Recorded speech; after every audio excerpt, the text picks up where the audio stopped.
Phil Murphy has us in this cap and trade carbon tax policy known as RGGI, the Regional Greenhouse Gas Initiative. It's been a total failure. I'll pull us out on day one. This race has been about affordability, and the thing on their minds is cost, both utility costs, housing costs, healthcare costs, and then how they keep getting worse under this administration with the tariffs, with the one big beautiful bill, with the recent attacks on the Gateway Tunnel. The Garden State is home to some of the highest energy costs in the nation, with prices up an average of 29% from just a year ago. Protect Our Coast New Jersey President Robin Schafer joins us. So Robin, as you look at all this, is the election really going to be determined by the conflict around energy prices in your mind? Well, Marcus and Dagan, I really appreciate having the opportunity to be on the show this evening. And yes, we do believe that it's going to play a major factor in how this gubernatorial race is ultimately decided. There are huge contrasts between the positions of Mikey Sherrill and Jack Ciattarelli. As Jack pointed out, he would pull us out of RGGI, which is a scheme that costs New Jersey and New Jersey ratepayers and taxpayers hundreds of millions of dollars each year. And he also has pledged to restore and build new energy infrastructure, reliable energy plants that were shut down during the Phil Murphy years. Right. Mikey Sherrill, on the other hand, was a big proponent of the Green New Deal and also offshore wind, although she spoke about it much less during the campaign.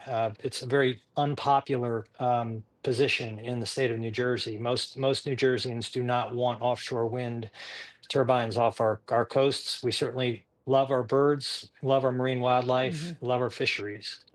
Robin, I didn't see her holding her nose, but when you were spitting that much fat scat, I would think that it would stink to the high heavens. She said that affordability is on the ballot, but it's because of the tariffs and the big, beautiful bill.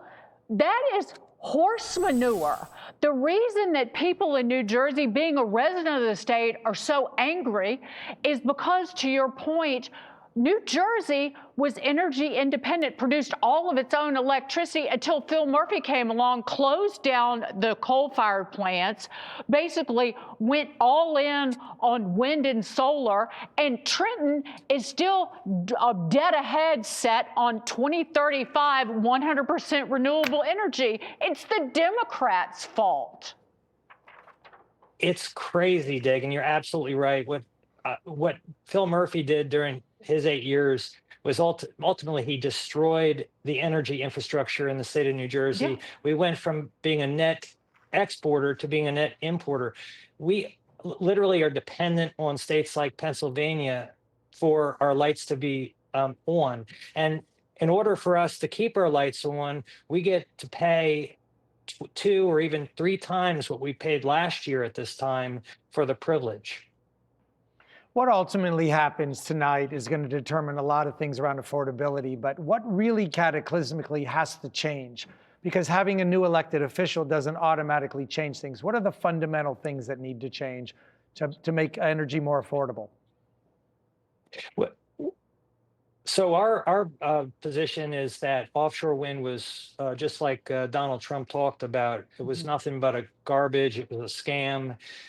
It cost billions, if not trillions of dollars that were wasted opportunities over the last 8 years of the Murphy administration, the last 4 years of the Biden administration. So we're going to have to catch up in terms of building reliable energy infrastructure. Thank you.